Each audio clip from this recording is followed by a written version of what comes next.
30년 만에 열린 고등학교 동창 모임. 장소는 오래된 한정식 집이었고 입구부터 들려오는 웃음소리와 반가운 인사에 잠시 마음이 따뜻해졌습니다.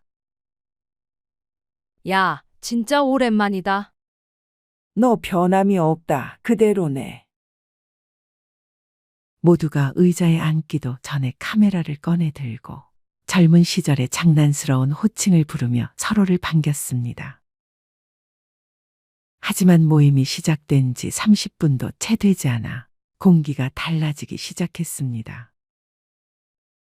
한 친구가 반짝이는 외제차 키를 일부러 테이블 위에 턱 하고 올려놓았습니다. 아, 요즘은 그냥 2차로 다니는데 국산차는 이제 불편해서 못 타겠더라.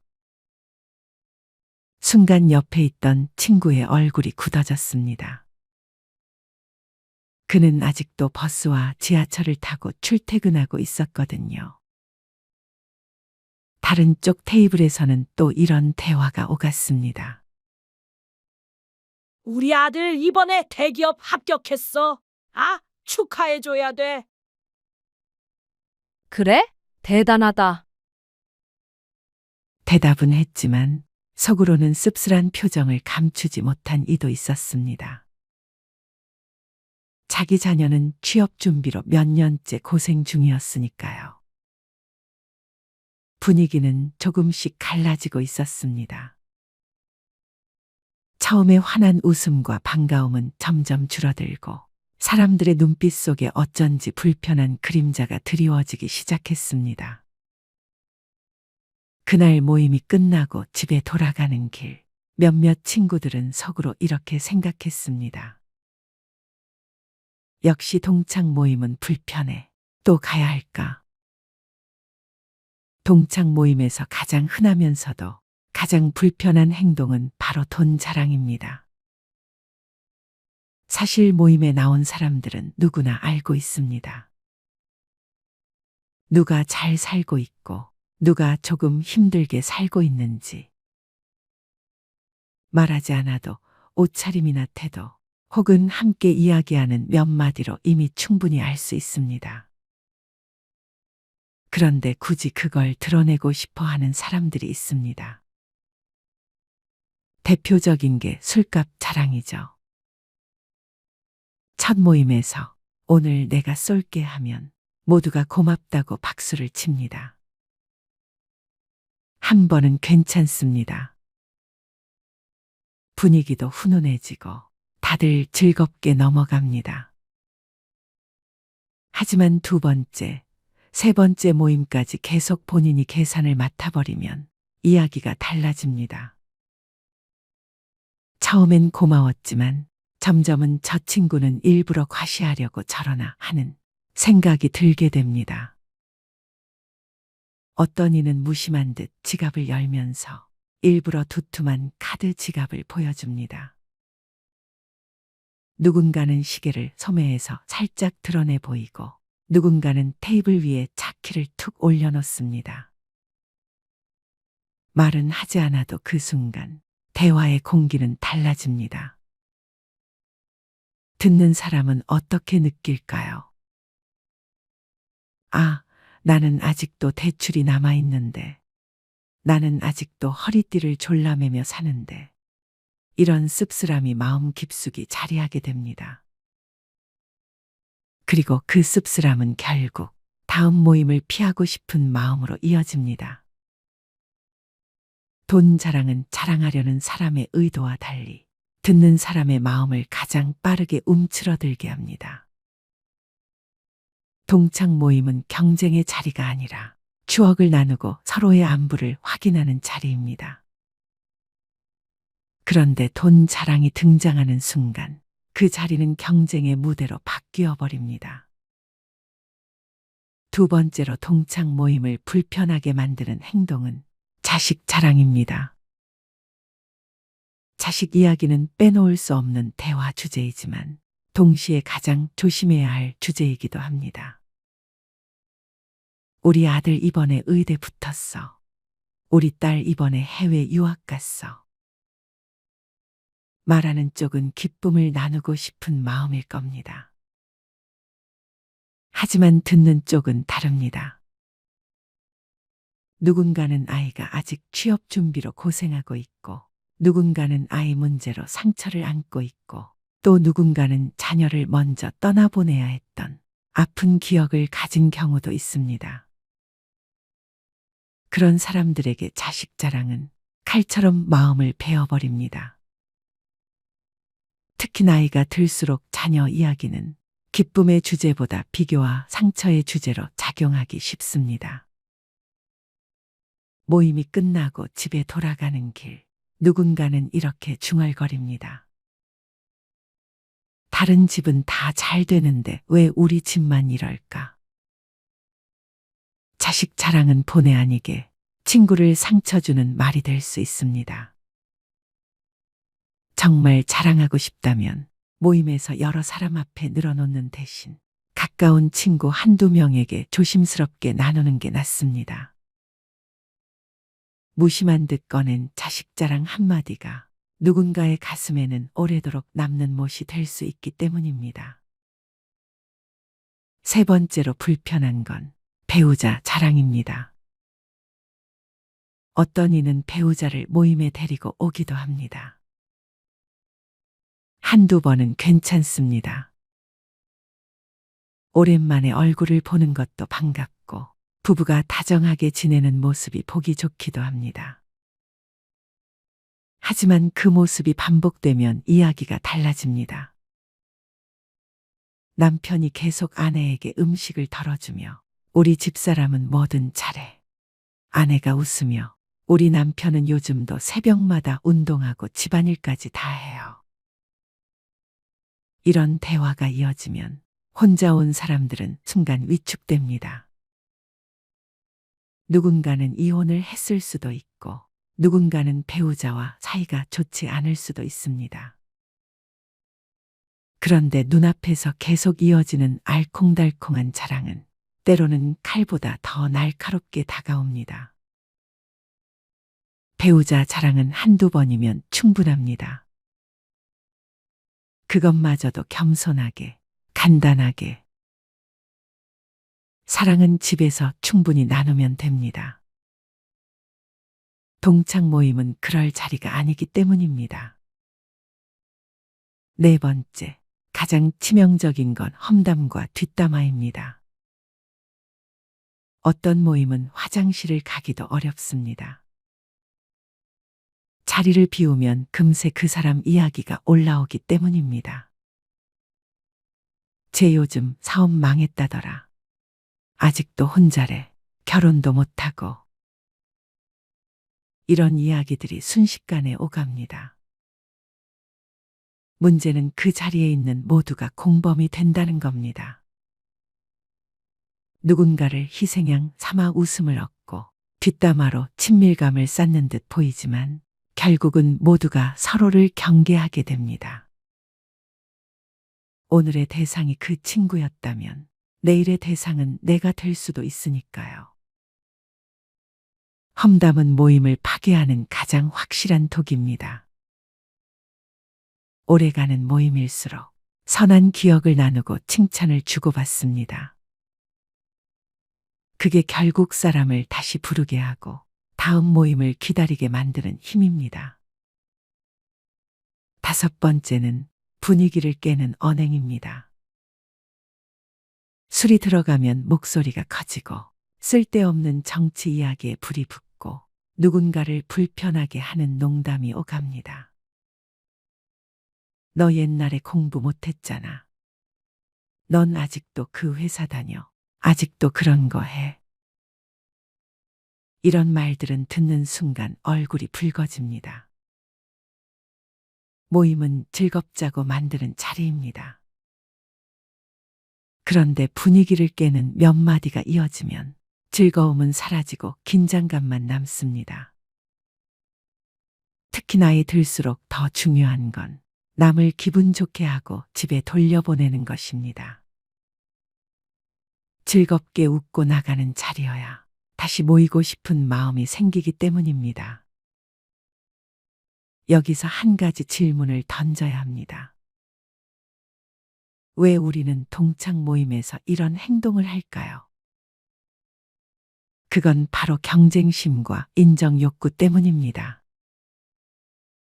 같은 또래, 같은 출발선에서 시작했기 때문에 누군가와 비교하며 살아왔고, 아직도 마음속 어딘가에는 나는 어디까지 왔나 하고 평가받고 싶은 욕구가 남아있는 겁니다. 돈 자랑도, 자식 자랑도, 배우자 자랑도 결국은 나 아직 괜찮아라는 말의 다른 표현입니다.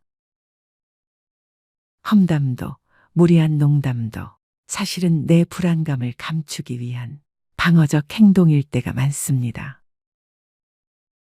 결국 이런 행동들은 외로움에서 비롯됩니다. 나를 알아주고 나를 인정해 주길 바라는 마음이 왜곡되어 튀어나오는 것이죠.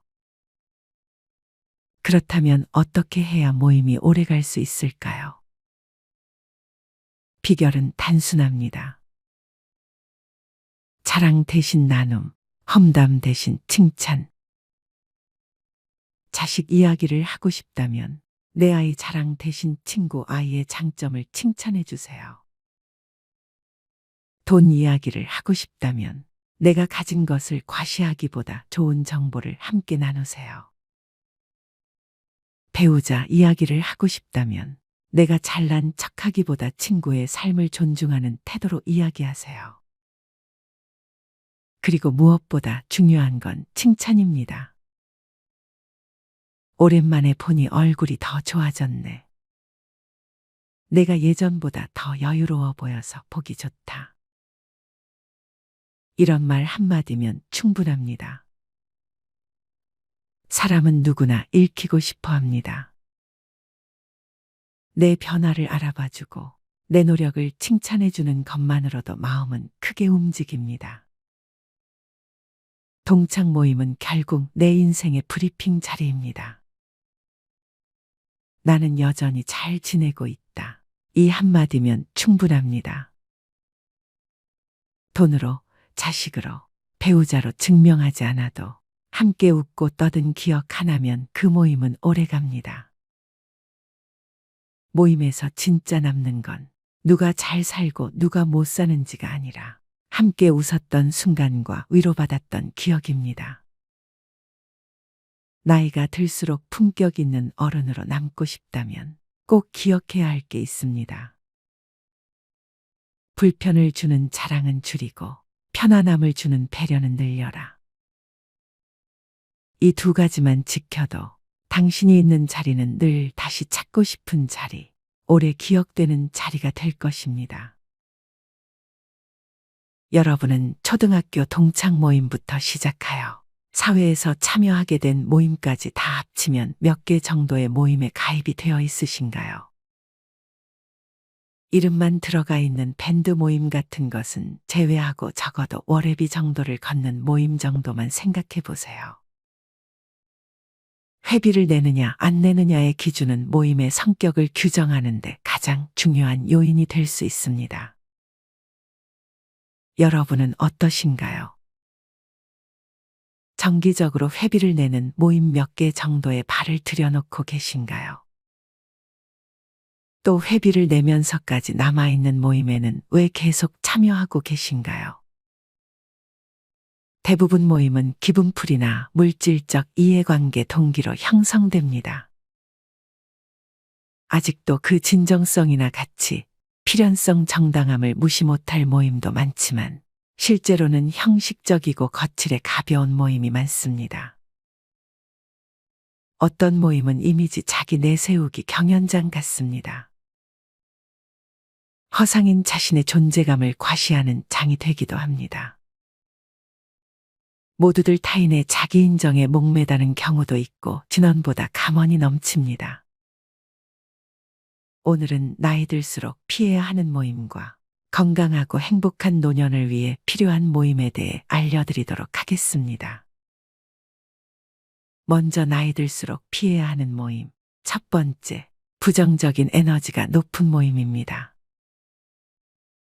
나이가 들면서 긍정적인 에너지가 필요한데 비판적이거나 부정적인 에너지가 높은 모임은 건강과 행복에 영향을 미칠 수 있습니다.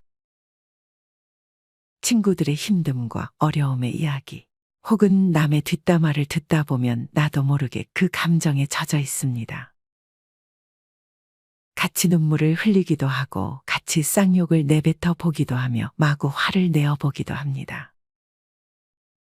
그렇게 들어주고 함께 감정을 나누며 상대와 많이 가까워지기도 하지만 문제는 헤어지고 나서 느껴지는 부정적인 감정들입니다. 앞서 말한 부정적인 감정을 흠뻑 나눈 시간은 고스란히 헤어져도 나를 감싸고 있습니다. 보이지 않는 보호막처럼 머리끝부터 발끝까지 감정들이 신체에 묻어 있음을 알게 됩니다.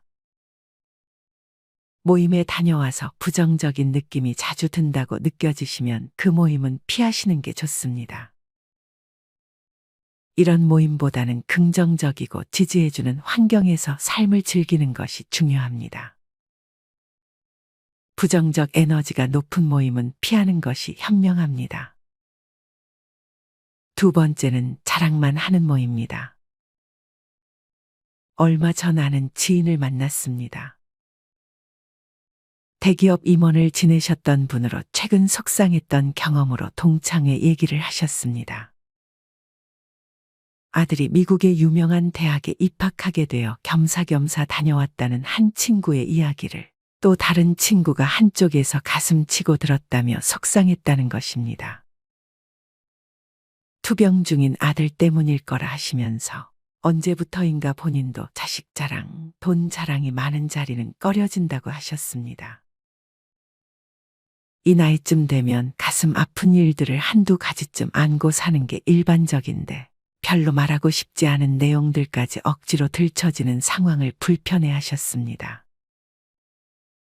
직장인이 퇴직할 즈음의 아이는 대학 진학을 하거나 취업할 나이가 됩니다. 누군가의 자녀는 명문대에 입학하고 번듯한 직장에 들어가겠지만 반대로 누군가의 자녀는 원하는 대학에 낙방하거나 출근할 회사가 없을 수 있습니다.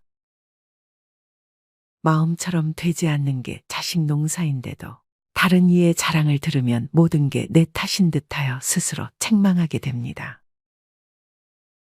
또한 노후 준비가 충분치 않은 퇴직자는 경제적 고민도 부담일 수밖에 없습니다.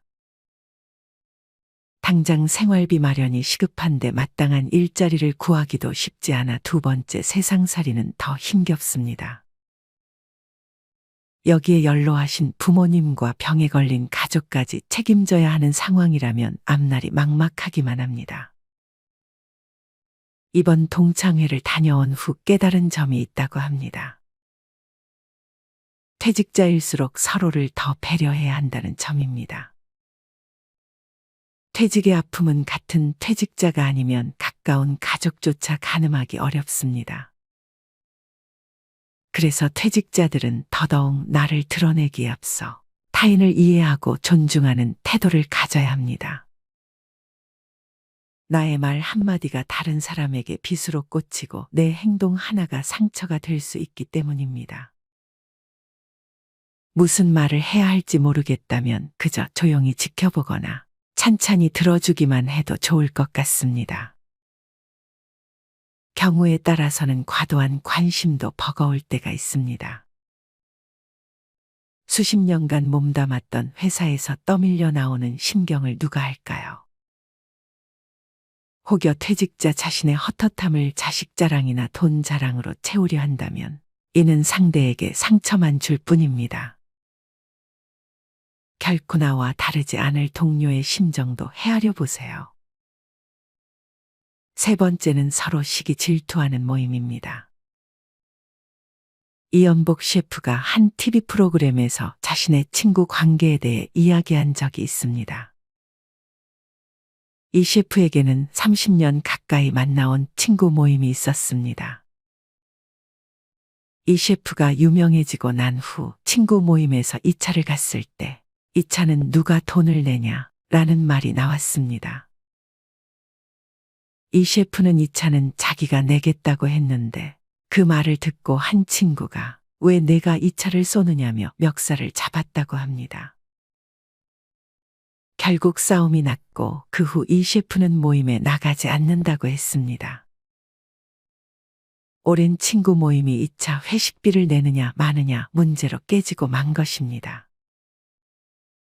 하지만 2차 회식비를 누가 내느냐가 진짜 원인은 아닙니다. 이 셰프가 유명해진 것에 대한 시기 질투가 진짜 문제였습니다. 친구 모임에서 왜 내가 돈을 다 내느냐고 따지는 건 그 사람에게 시기나 질투, 콤플렉스가 있다는 방증입니다. 회식비를 반 낸다 해도 문제고 다 낸다 해도 문제입니다. 그럼 n분의 1로 나눠내면 문제가 없을까? 그것도 아닙니다. 성공의 돈도 벌었는데 친구들에게 한턱을 내지 않는 쫀쫀하고 야박하며 베풀 줄 모르는 이기적인 친구가 돼버립니다. 이런 사람들은 욕을 피할 수 있는 방법이 없습니다. 뭘 해도 비난받습니다. 그래서 결국 성공한 사람은 모임에 더는 나가지 않게 됩니다. 모임에 나가지 않는다고 욕을 안 먹는 건 아닙니다. 성공하기 전에는 모임에 나갔는데 성공한 다음부터 나가지 않으면 옛날에는 안 그랬는데 이제는 변했어 라며 비난받습니다. 결국 뭘 해도 욕을 먹습니다. 모든 친구가 다 이렇게 시기 질투의 감정으로 성공한 사람, 돈을 많이 번 사람을 비난하는 건 아닙니다. 시기 질투의 감정으로 말을 내뱉는 이는 소수입니다. 하지만 10명 중 1명 정도는 그럽니다. 비록 1명이지만 그 1명이 모임에서 이런 말을 하면 그 다음부터는 모임에 나가기가 두렵습니다. 그런 친구가 1명이라도 있으면 그 모임에 더는 나갈 수가 없습니다. 소위 성공한 후 모임에 나가지 못하는 사람이 이 셰프만은 아닙니다. 정말 많은 사람이 사회적으로 명성과 부를 얻은 후 과거 인연이 끊기고 맙니다. 밥값을 누가 내느냐, 얼마나 내느냐의 문제로 인간관계가 꼬인다는 건 참 우스운 일입니다. 그런데 친구 관계, 지인과 관계에서는 이게 참 중요합니다. 만나서 이야기만 하고 헤어지면 웬만한 경우가 아닌 한 사이가 틀어질 일이 없습니다. 하지만 만나서 이야기하다 보면 필연적으로 차값, 밥값, 술값 등을 지출해야 합니다. 이걸 어떻게 누가 부담하느냐에 따라 친구 관계가 영향을 받습니다. 어쨌든 이런 문제로 성공한 사람, 돈을 번 사람은 자신의 옛 모습을 잘 아는 친구들. 즉 자기가 잘 나가기 전, 성공하기 전부터 알고 지낸 친구들 모임에 나가기가 힘듭니다. 업무와 관계없이 순수한 인간관계를 이어나갈 수 있는 좋은 모임이라 해도 소위 성공했다는 사람은 나가기가 어렵습니다. 성공한 후 사람이 변해서 모임에 나가지 않는 게 아닙니다. 모임에서 상처를 받아 다음부터는 안 나가게 된다는 게 좀 더 정확한 답입니다. 이렇게 나이 들수록 피해야 하는 모임에 대해 알아봤습니다. 모임을 아예 나가지 말라는 게 아닙니다. 어떤 모임이든 장단점을 가지고 있습니다. 사람과의 소통이 이루어지는 공동체는 그만큼 제약되는 부분과 허용되는 부분으로 어느 정도 나눠지는 것 같습니다. 하지만 그 범주를 벗어나 도드라지거나 흐트러뜨릴 경우 부딪힘은 따라옵니다. 그만큼 인간관계에서 발생하는 문제가 큰 것 같다는 생각을 해봅니다. 마지막으로 행복한 노년을 위해 필요한 모임에 대해 알려드리겠습니다. 첫 번째, 지적 호기심을 충족시켜주는 모임. 지적 호기심을 충족시키는 모임은 노년에도 능동적인 두뇌 활동을 유도하며 지적인 만족을 가져다 줄 수 있습니다. 새로운 지식을 습득하고 지적 호기심을 유지하면 마음이 활기차지고 삶의 만족도가 상승할 수 있습니다. 두 번째, 지역사회와 연계되는 나눔과 봉사활동. 지역사회와 연계되는 나눔과 봉사활동은 사회적 연대감을 높이며 유익한 사회적 활동을 통해 삶의 가치를 높일 수 있습니다. 다양한 연령대와 교류하면서 자신의 경험과 지식을 공유하며 소외감을 해소할 수 있습니다. 세 번째, 적절한 휴식과 여유를 즐기는 모임. 나이가 들면서 충분한 휴식과 여유를 제공하는 모임은 신체적인 피로와 스트레스를 완화시켜 줄 수 있습니다. 또한 자연과 소통하며 휴식을 취하는 모임은 건강을 유지하며 심신을 안정시켜 줄 수 있습니다. 이렇게 나이가 들수록 에너지 소비 대비 혜택이 높은 모임, 건강에 이로운 활동 등을 통해 건강과 행복을 유지하고 향상시킬 수 있습니다. 스트레스 받는 모임보다는 자기 케어를 중시하며 긍정적인 활동을 통해 노년을 더욱 풍요롭게 만들어 나가세요. 나의 행복은 내가 직접 찾아나가야 행복한 노년을 위한 새로운 여정이 시작됩니다. 사람들과의 만남은 언제나 다양한 감정을 동반합니다. 어떤 사람과의 대화는 편안하고 따뜻하게 느껴지지만 다른 사람과는 왠지 모르게 거리감과 어색함이 생기기도 하죠. 인간관계는 겉보기엔 간단해 보여도 사실 많은 감정과 노력이 뒤따르는 복잡한 과정입니다. 말 한마디, 행동 하나가 관계를 부드럽게 만들 수도 긴장감을 불러일으킬 수도 있습니다. 그렇다면 왜 우리는 어떤 사람에게는 마음을 활짝 열고 또 어떤 사람에게는 닫게 될까요? 그 답은 우리가 얼마나 서로를 이해하고 배려하는지에 달려 있습니다. 오늘은 인간관계를 풍요롭게 만들어줄 3가지 배려의 기술을 소개하려 합니다. 이 기술들은 단순한 배려를 넘어 사람들의 신뢰를 얻고 관계를 깊이 있게 만드는 힘을 가지고 있습니다. 끝까지 함께해 보세요. 여러분의 인간관계가 한층 더 빛날 수 있을 것입니다. 첫 번째, 실수를 덮어주는 여유로운 태도. 누구나 실수를 합니다. 하지만 실수를 바라보는 태도는 사람마다 다릅니다. 예를 들어 누군가 모임에서 음료를 엎질렀다고 상상해 보세요. 어떻게 그렇게 실수를 할 수 있어요? 라고 지적하는 사람도 있을 것이고, 괜찮아요. 누구나 그럴 수 있죠. 제가 도와드릴게요. 라고 말하는 사람도 있을 겁니다. 두 사람 중 누구에게 더 마음이 열릴까요? 우리는 모두 실수 앞에서 위축되곤 합니다. 하지만 누군가 나의 실수를 따뜻하게 감싸준다면 그 사람에 대한 신뢰와 편안함은 더욱 커질 것입니다. 실수를 덮어주는 태도는 단순히 넘어가는 것이 아니라 상대방의 자존심을 지켜주는 배려입니다. 이는 상대에게 나는 당신을 있는 그대로 받아들입니다라는 메시지를 전달하며 관계를 더욱 부드럽게 만들어줍니다. 사례를 들어보겠습니다. 한 회식 자리에서 한 동료가 실수로 음료를 쏟았다고 상상해 보세요. 그 순간 누군가는 불쾌한 표정을 지으며 말을 삼가는 반면 누군가는 웃으며 저도 가끔 이런 일이 생겨요. 별일 아니에요. 라고 말할 수 있습니다. 후자의 태도가 훨씬 더 따뜻하고 긍정적인 관계를 만드는데 기여할 것입니다. 오늘부터 작은 실수를 마주할 때 한 번쯤 모른 척 넘어가 보세요. 그 한 번의 여유로운 태도가 상대방의 마음을 열고 관계를 따뜻하게 만들 수 있을 것입니다. 작은 배려는 단순한 격려 이상의 힘을 가집니다.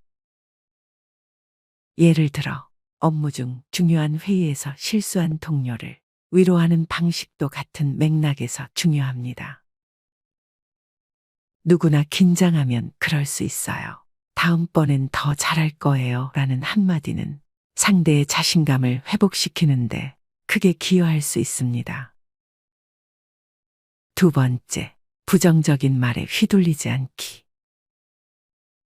대화 속에서 부정적인 말이나 험담은 쉽게 분위기를 가라앉히곤 합니다.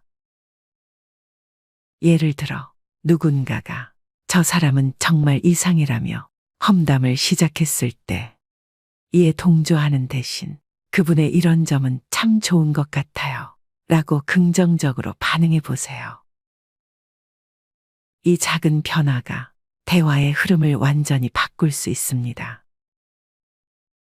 험담과 부정적인 말은 단순한 감정 표현이 아닙니다. 그것은 대화에 참석한 모든 사람에게 영향을 미치며 자칫 잘못하면 신뢰를 무너뜨릴 수도 있습니다. 하지만 이를 듣고도 못 들은 척하며 긍정적인 방향으로 이끄는 사람은 그 자리에 있는 모두에게 신뢰를 얻게 됩니다. 이는 상대방에게 나는 부정적인 이야기에 휘둘리지 않으며 당신을 있는 그대로 존중합니다. 라는 메시지를 전달하는 강력한 방법입니다. 한 동호회 모임에서 있었던 일을 떠올려 보세요. 누군가 특정 사람에 대해 부정적인 의견을 냈을 때 분위기가 싸늘해질 수 있습니다. 하지만 그때 한 사람이 저는 그분의 열정을 높이 평가해요. 정말 노력하는 모습이 보기 좋더라고요. 라고 말하면 분위기는 금세 긍정적으로 바뀔 것입니다. 이러한 태도는 단순히 대화를 넘어 상대방에게 신뢰를 심어줍니다. 오늘부터 부정적인 말이 나올 때 한 번쯤 못 들은 척하며 분위기를 전환해 보세요. 이를 통해 대화의 무게를 덜고 긍정적인 에너지를 더할 수 있을 것입니다. 부정적인 말에 휘둘리지 않으려면 자신의 내면을 단단히 다지는 연습이 필요합니다. 이는 대화 중에 나오는 비판적인 의견을 개인적인 공격으로 받아들이지 않는 것에서 시작합니다. 또한 부정적인 말에 맞서기보다 그 말을 흘려보내고 대화의 중심을 긍정적인 주제로 돌리는 능력은 인간관계에서 매우 중요한 기술로 작용합니다. 부정적인 말에 대처하는 또 다른 예는 업무 환경에서 발생합니다. 한 동료가 프로젝트에 대해 이건 절대 성공할 수 없을 거야 라고 부정적으로 말할 때 이를 듣고 그럴 수도 있겠지만 이렇게 시도해보면 더 좋은 결과가 나올 수 있지 않을까요? 라고 긍정적으로 대답해 보세요. 이는 대화의 흐름을 바꾸고 모든 사람에게 긍정적인 에너지를 전달합니다. 세 번째, 아는 것을 감추고 기다리기. 사람은 누구나 체면을 지키고 싶어 합니다. 약점이나 실수를 들키는 것을 두려워하죠. 이럴 때 아는 척하거나 깊게 캐묻기보다 모르는 척하며 기다리는 태도는 상대방에게 큰 안도감을 줍니다. 이는 그들에게 자존감을 지켜주는 동시에 신뢰를 쌓는 중요한 방식입니다. 예를 들어 친구가 경제적으로 어려움을 겪고 있음을 알게 되었을 때 이를 직접적으로 언급하기보다는 오늘은 내가 대접할게 라고 자연스럽게 넘어가는 것이 좋습니다. 또 동료의 발표에서 명백한 실수를 발견했더라도 좋은 의견이네요. 이런 방향도 추가하면 더 좋을 것 같아요. 라고 부드럽게 제안해 보세요. 이는 상대방의 체면을 지키면서도 더 나은 방향으로 나아갈 기회를 제공합니다. 사람은 스스로 준비되었을 때 자신의 어려움을 이야기하고 싶어 합니다. 그 과정을 기다려주는 여유는 상대방에게 큰 위로가 됩니다. 한 가족 모임에서 한 친척이 다소 어색한 태도로 대화를 이어가고 있었다고 상상해 보세요. 그 순간 다른 사람이 자극적인 질문을 던진다면 분위기가 더욱 어색해질 겁니다. 반면 요즘 어떻게 지내세요? 건강은 괜찮으신가요? 와 같은 가벼운 질문으로 대화를 이어간다면 상대방은 더 편안함을 느끼고 대화에 참여할 수 있을 것입니다. 또한 상대방이 말을 꺼내기 전에 그들의 상황을 너무 깊이 파헤치지 않는 것이 중요합니다.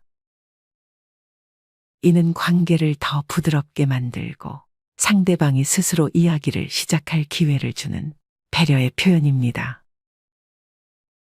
기다림은 단순히 침묵이 아니라 상대방을 존중하고 신뢰하는 마음을 보여주는 행동입니다.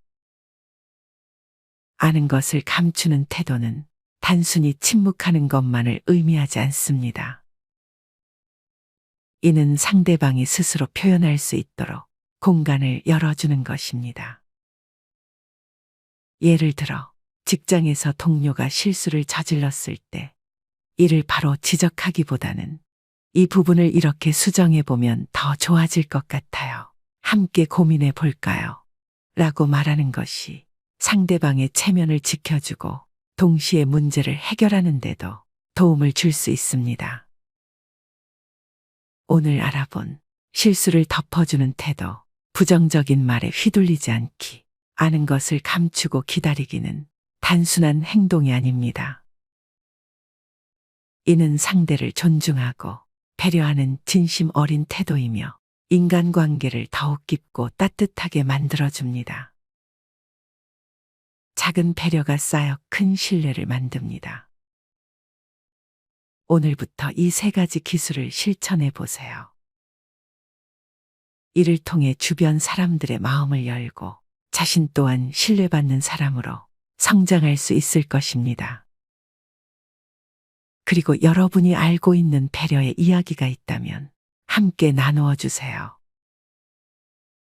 이 글이 여러분의 인간관계에 작은 도움이 되기를 바랍니다. 더 나아가 배려는 단순히 관계를 개선하는데 그치지 않습니다. 이는 우리의 삶 전반을 긍정적으로 변화시킬 수 있는 강력한 도구입니다. 배려를 통해 만들어진 신뢰와 존중은 개인의 성장을 촉진하고 더 나아가 사회적 유대를 강화하는 데도 큰 역할을 합니다. 지금 이 순간부터 실천해 보세요. 그 변화는 생각보다 가까이에 있습니다. 여러분들은 지금 당장 편하게 연락할 수 있는 친구가 몇 명이나 있습니까? 막상 연락하려고 핸드폰을 꺼내 연락처를 찾아봐도 선뜻 연락할 수 있는 친구가 별로 없을 것입니다. 우리의 삶은 항상 외롭다는 느낌을 받습니다. 특히 나이가 들면서 인생의 시간이 흐를수록 더더욱 그렇게 느껴지는 법이죠.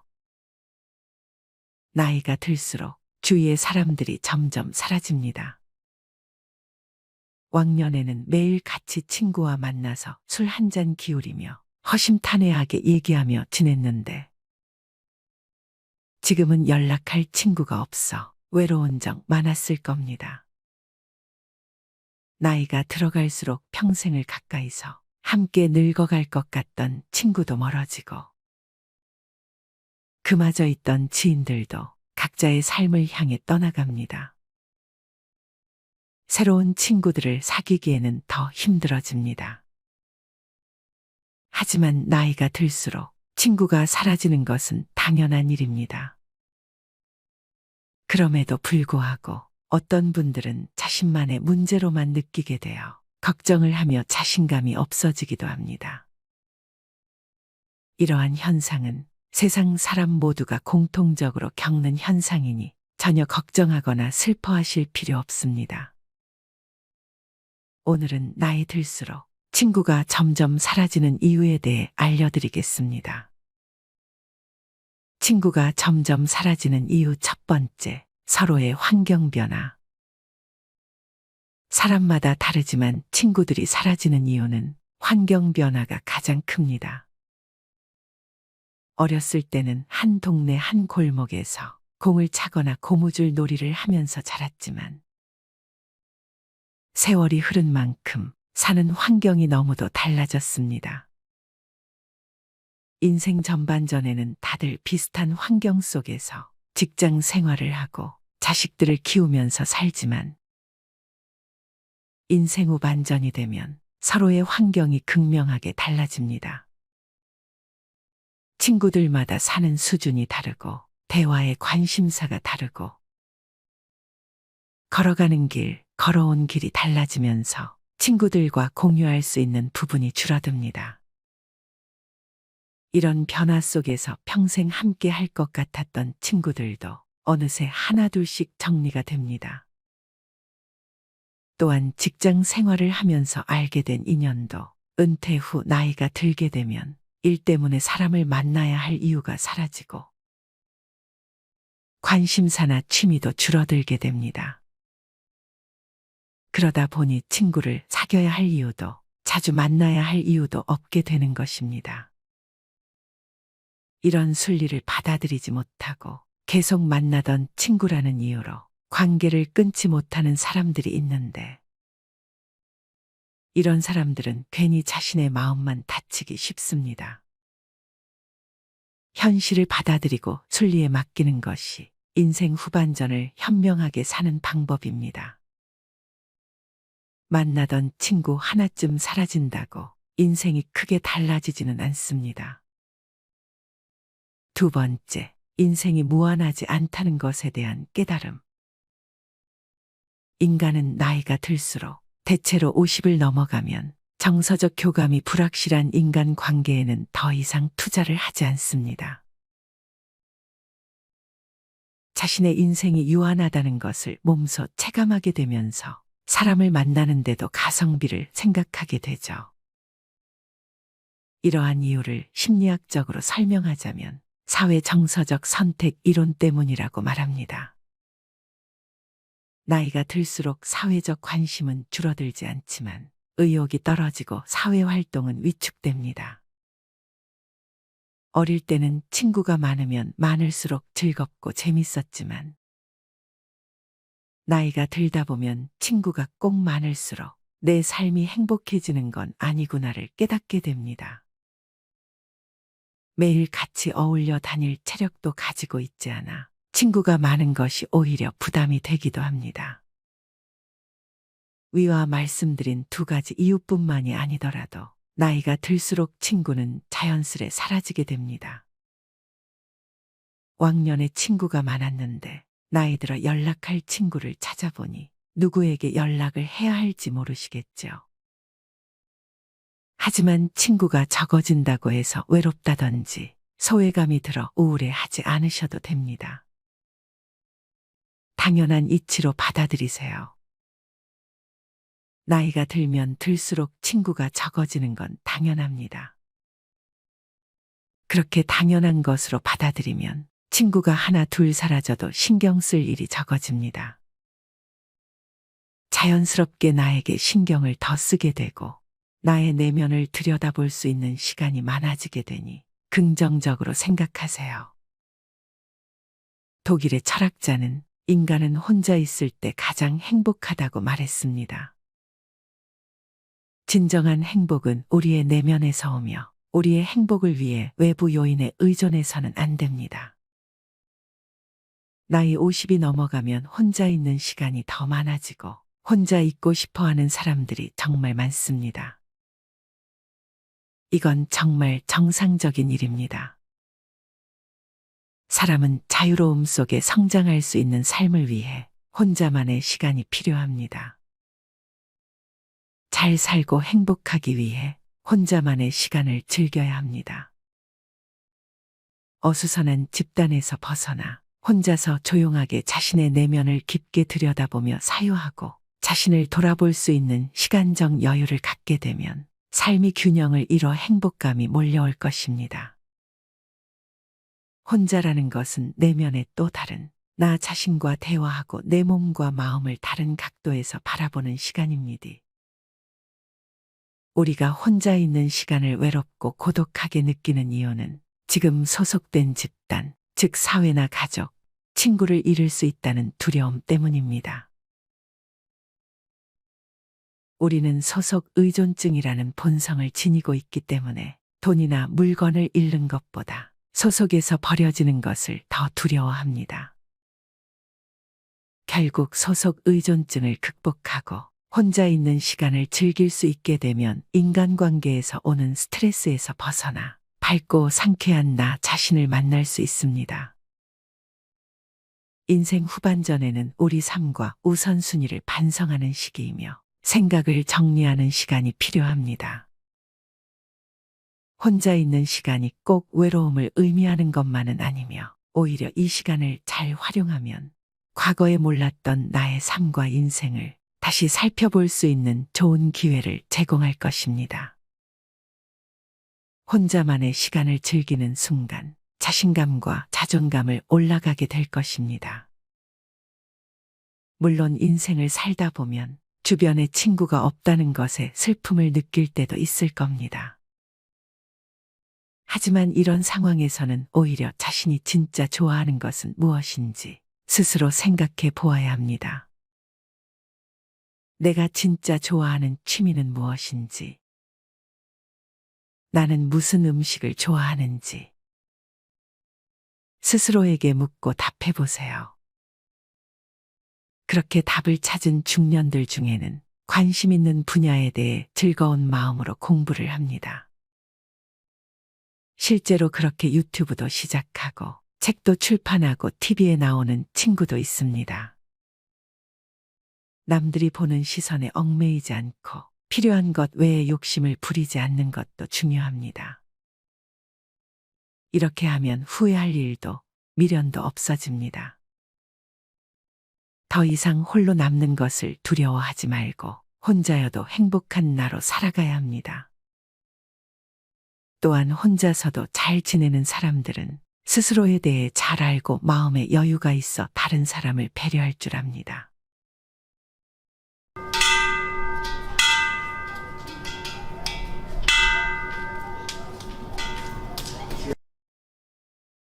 우리는 나이 들어 혼자 사는 어르신들을 보면 많이 외로우실 텐데, 쓸쓸하실 텐데, 이런 걱정을 하기도 합니다.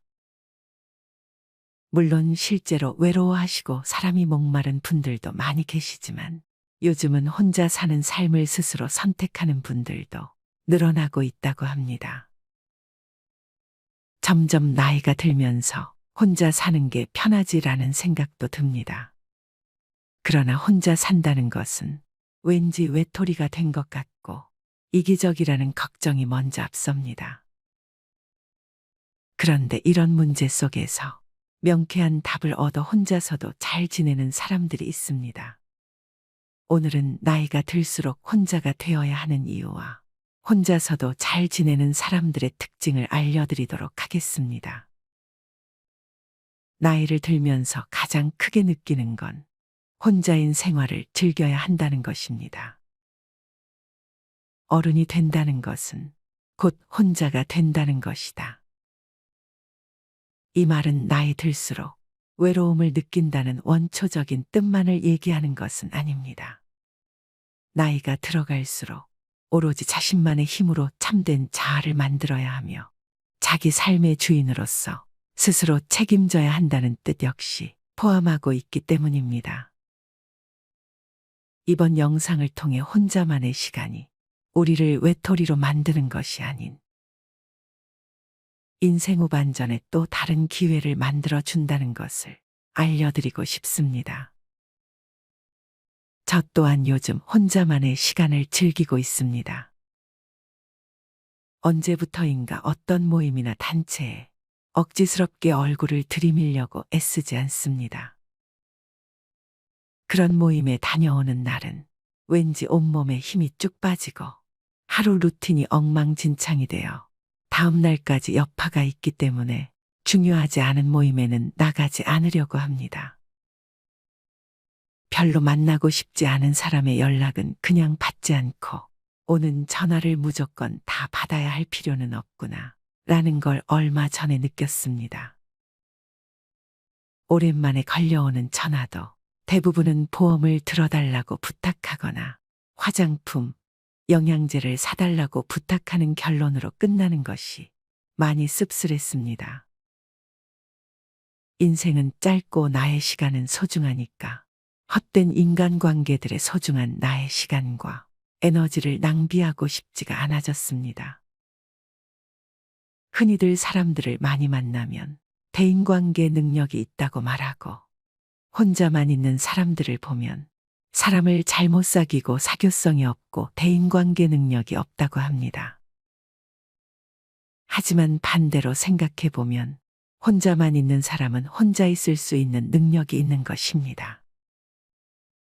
매일매일 사람들을 만나고 친구가 있어야 하고 누구를 꼭 만나야 하는 사람들은 혼자 있을 수 있는 능력이 없는 것과 같습니다. 많은 사람들은 외로움과 고독을 혼동하곤 합니다. 어느 학자는 외로움은 혼자 있는 고통을 표현하기 위한 말이고 고독은 혼자 있는 즐거움을 표현하기 위한 말이다 라고 했습니다. 고독은 고통이 아닌 우리가 삶을 사는 데 있어 꼭 필요한 능력입니다. 고독은 상처를 치유하고 상실을 극복하며 개개인을 창조적인 삶으로 이끄는 힘을 지니고 있기 때문입니다. 또한 두려움 없이 고독에 맞서는 것이야말로 이별과 죽음, 스트레스 등을 극복하고 내면 가장 깊숙한 곳에 자신과 만나는 최고의 지름길입니다. 즉, 외로움은 다른 사람과 단절된 상태로 스트레스를 유발하지만 고독은 스스로 선택한 것이기에 삶에 활력을 줍니다. 그러니 고독을 전혀 겁낼 필요는 없습니다. 나이 들수록 혼자 있는 시간을 충분히 즐길 줄 아느냐 모르느냐의 문제가 삶의 질을 결정하는 요소가 됩니다. 나이 들수록 혼자가 되어야 하는 이유를 알려드리겠습니다. 첫 번째, 인간의 불행은 고독할 줄 모르는 데서 온다. 대부분의 사람들은 혼자가 되는 것을 두려워합니다. 외로울까봐 혹은 외롭지 않기 위해서 필요하지 않고 감사하지 않은 인연을 애써 붙들고 있다라는 생각이 든 적 있으신가요? 자신의 외로움과 두려움을 채우기 위해 주변 사람에게 집착하고 의존하게 되죠. 만나서 즐겁지 않고 위로받거나 건설적인 대화를 이어나가지 못하는 대상으로부터는 과감하게 혼자 떨어져 나오셔도 됩니다. 물론 혼자서 살기 위해 절대적으로 모든 것을 혼자서 해결해야 하는 것은 아닙니다. 도움을 필요할 때에는 적절히 도움을 청하고 지지를 받는 것은 중요하겠죠. 하지만 자기 자신과 면밀히 대화하고 자아를 발견하는 시간을 갖는 것은 평온하고 풍요로운 삶을 살아가는 데 도움이 될 수 있습니다. 고독을 진정으로 즐기는 시간을 본인 스스로에게 주어 보세요. 외로움을 피하려고 하지 않고 외로움을 선택할 줄 아는 사람은 인간관계에 여유로움이 있고 초연해집니다. 혼자 있는 능력은 세상과 단절을 의미하는 것이 아닙니다. 그저 혼자만의 시간을 스스로 다룰 줄 아는 능력이 있는 것이지요. 결국 혼자가 되는 방법을 모르는 사람, 타인에게 지나치게 의존하는 사람 곁에는 아무도 남지 않게 됩니다. 아플 때 혹은 내가 죽을 때가 두려워 주위에 관심을 강요하고 기대게 되신다면 혼자서도 시간을 잘 보낼 수 있도록 독서나 운동과 같은 취미 활동이나 자기 효능을 높이기 위한 봉사 활동을 하고 또 자기 스스로를 위해 밥상을 차릴 줄 아는 능력을 길러보시는 것을 추천해 드립니다. 외로움을 피하려다가 더 외롭고 괴로워집니다. 혼자가 되는 것이 나쁜 것만은 아닙니다. 자신을 위해 할 수 있는 일들이 너무나 많기 때문입니다. 자신의 두려움을 타인에게 의존해 해결하지 말고 스스로 두려움을 극복해 삶을 발전시키고 행복해져야 합니다. 두 번째, 좋은 인간관계를 유지할 수 있다. 역설적이게도 좋은 인간관계를 유지하기 위해 혼자만의 시간을 잘 보내는 것이 중요합니다. 혼자가 되기를 두려워하고 피하려고만 하는 사람은 남들의 기준에 끌려다니거나 지나친 집착으로 자신과 타인을 힘들게 합니다. 하지만 혼자 되기를 받아들이고 고독을 즐길 줄 아는 사람은 자신의 삶을 발전시키며 살아가게 됩니다. 외로움과 고독은 비슷한 단어처럼 보이지만 사실은 큰 차이가 있습니다. 무엇보다 이렇게 혼자 있는 능력을 키운 사람은 관계에 대한 실망과 집착에서 자유로워집니다. 나에게 부정적인 영향을 주는 사람에게 의존할 필요도 없어집니다. 그래서 굳이 노력하지 않아도 좋은 관계만 남게 되고 좋은 사람들과 존중하며 살아갈 수 있게 됩니다. 나이가 들면서 인간관계가 줄어든다고 걱정할 필요 없습니다. 나도 모르는 사이에 좋은 사람만 곁에 남고 있다는 증거이기 때문이죠. 세 번째, 삶의 질을 높일 수 있습니다. 우리가 사는 세상에는 소음이 너무 많습니다. TV, 유튜브, 게임, 말소리, 메신저 등 하루 종일 너무 시끄러운 환경에 노출되어 있습니다. 이렇게 무방비하게 노출된 소음은 내가 스스로 생각하는 걸 멈추게 합니다. 생각하는 걸 멈추고 스스로를 들여다보지 못하면 스스로 아무것도 하지 못하고 내면에 자리 잡은 나의 두려움과 마주하지 못하게 됩니다. 있는 그대로의 나를 수용하지 못하게 되는 거죠. 반면 혼자만의 시간을 보내고 내면의 힘을 키운 사람은 나의 내면에서 말하는 것이 진짜 나임을 알 것입니다. 그래서 혼자 있어도 고통스럽지 않고 편안하고 즐길 수 있게 됩니다. 누군가 자신을 챙겨주기 바라는 대신 자신이 배우고 싶은 것을 배우고 새로운 것에 도전하며 삶의 활력을 찾습니다. 이처럼 혼자 있는 능력, 내면의 힘을 가꾸는 것은 자신의 힘을 키우고 삶의 질을 높이는 길입니다. 우리는 더불어 함께 살아야 행복한 존재들입니다. 공동체 속에서 함께 생활하고 서로 돕고 서로 의지하고 살아야 합니다. 그런 속에서 삶의 균형을 이룰 수 있게 혼자만의 시간도 필요합니다. 나이 들수록 우리 내면을 들여다볼 수 있는 혼자만의 시간이 필요합니다. 이렇듯 나만의 시간을 갖다 보면 평소에 느껴보지 못한 변화를 경험하게 됩니다. 돈으로 살 수 있는 행복을 위해 일을 한다면 혼자만의 시간은 돈으로 살 수 없는 행복을 가져다 줍니다. 그렇다면 혼자서도 잘 지내는 사람들의 특징은 첫 번째, 새로운 경험을 두려워하지 않는다. 혼자서도 잘 지내는 사람들은 안정감은 자기 안에 있는 것이라는 점을 잘 알고 있습니다. 이들은 새로운 것을 탐험하기 위해 자신의 영역을 벗어나는 것을 두려워하지 않습니다.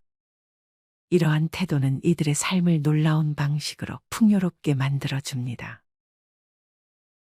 새로움을 통해서 성장하고 자기 자신에 대해 기분이 더 좋아지고 스스로를 더 잘 알게 해줍니다.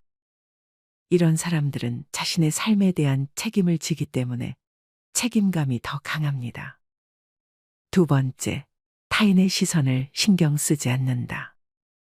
그들은 다른 사람들에게 멋지게 보이려 하거나 타인의 시선을 의식하는 대신 스스로에게 집중합니다.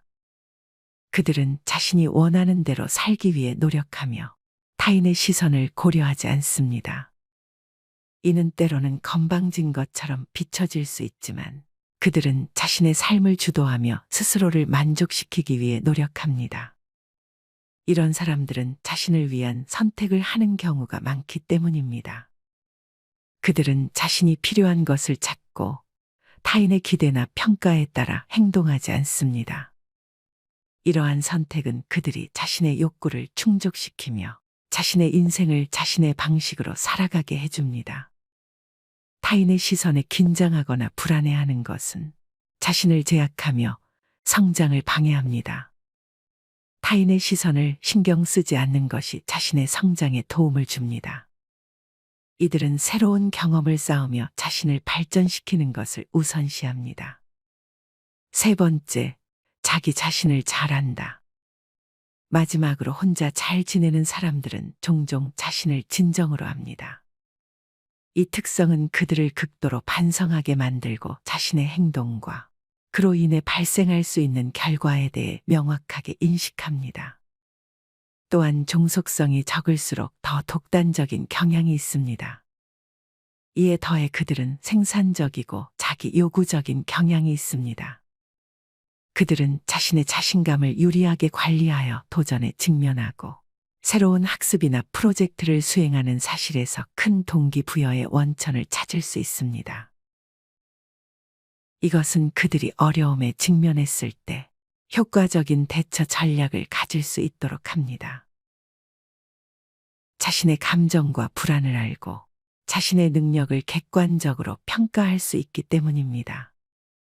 오늘은 이렇게 혼자서도 잘 사는 사람의 특징과 이유에 대해 알려드렸습니다. 혼자서도 잘 지내는 것은 행복하고 성공적인 삶을 살기 위한 필수 요소입니다. 자신과의 소중한 시간을 가지며 자기를 위로하고 행복하게 지낼 줄 알게 된다면 반절은 성공입니다. 그리고 자신만의 관심사와 취미를 갖고 여가 시간을 즐기는 것. 주변 사람들과 소통하면서 즐거운 순간을 공유하되 혼자만의 공간을 존중해 주시는 것. 건강을 유지하고 꾸준히 운동하며 건강한 식습관을 유지하시는 것이 세부적인 방법이라고 말씀드릴 수 있습니다. 가끔은 새로운 도전을 시도하고 자기 개발에 투자해 보세요. 자연과 교감하며 힐링하는 시간을 갖고 자기 자신에 대한 사랑과 이해를 기억한다면 평온하고 풍요로운 노후를 즐기실 수 있을 겁니다.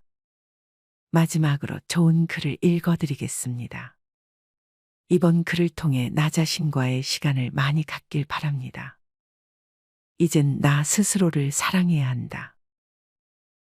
우리는 이 세상에 올 때 혼자였다. 갈 때도 동반자가 있을 리가 없다. 사람으로 사는 것은 필경 외로운 일일 것이다. 고독을 즐기다가 새로운 인생을 만난 사람도 있고 오랜 동행의 종지부를 찍은 사람도 있다. 내 삶의 가치는 결코 타인에 의해, 타인이 만들어 놓은 상황에 의해 매겨지는 것이 아니다. 내가 나를 어떻게 바라보느냐, 내가 내 삶을 어떻게 살아가느냐에 따라 달라질 것이다. 우리는 다른 이들과 함께 있을 때 맡겨진 대역을 충실하게 연기한다. 늘 정해진 각본대로 따라하는 훈련이 자신의 진정한 모습을 잃어버리게 만든다.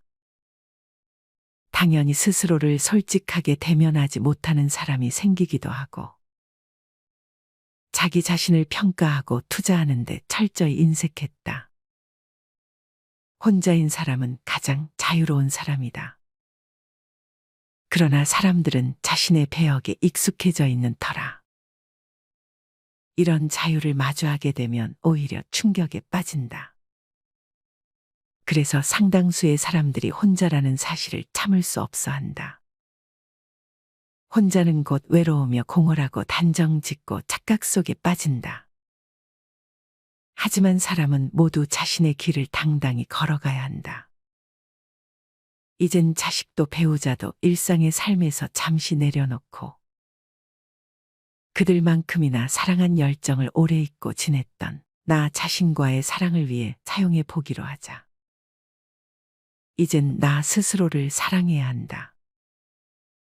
내가 나를 사랑해주지 않으면 누가 날 나만큼 사랑해줄까? 최근에 혼자만의 시간을 누려본 기억이 있는가? 혼자서 여행을 가본 적이 있는가? 스스로 고독한 여행자가 되어보자. 한밤중 덜컹거리며 달리는 기차에 앉아 창밖으로 스쳐 지나가는 불빛을 바라보자. 고독은 생각을 풍성하게 키우고 그 차원을 높여준다. 많은 생각이 부담스러운가? 생각이 많은 것은 좋은 일이다. 그것을 조용히 음미할 때 우리의 영혼은 성장한다. 열심히 가정을 지키면서 살아온 나 자신을 마음껏 칭찬하자. 열심히 일하면서 지나온 내 삶을 한껏 사랑하자. 정성껏 마음 주고 걸음 좋은 내 이웃들을 중심으로 사랑하며 칭찬하자. 이젠 이만하면 쉴 자격 충분하니 더 이상 달려가지 못하더라도 달래고 추스릴 시간을 주자. 수고했다. 애썼다. 육신이 너덜너덜해질 만큼 약해진 나 자신에게 위로와 칭찬과 용기를 보내주자. 욕심부리고 때를 쓰고 푼 나 자신조차 따스하게 보듬으며 이해해주자. 잠시 거울 속에 내 얼굴을 정면으로 쳐다보자. 노화를 느낀 언젠가부터 자세히 보기 싫어진 내 얼굴이지만 오늘은 거울 속에 내 얼굴을 정면으로 뚫어져라 바라보자. 10년 전, 20년 전, 30년 전 사진의 내 얼굴을 생각하며 구석구석 찬찬히 현재의 내 모습을 바라보자.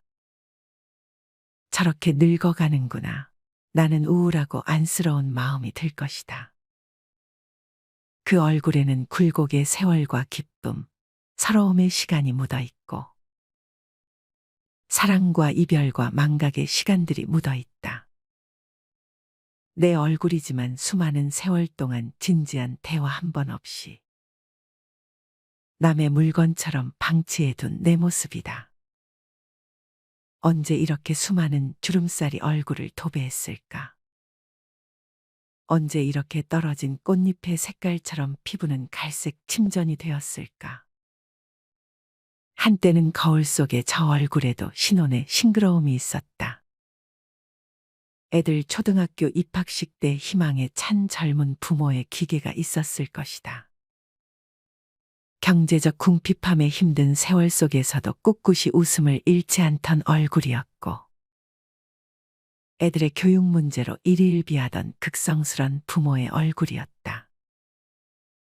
갑자기 먼 길 떠나는 부모님과의 영원한 이별을 회한의 눈물로 보내드린 얼굴이었고 지금은 당시 부모님의 얼굴로 쓸쓸히 거울 속에 있다.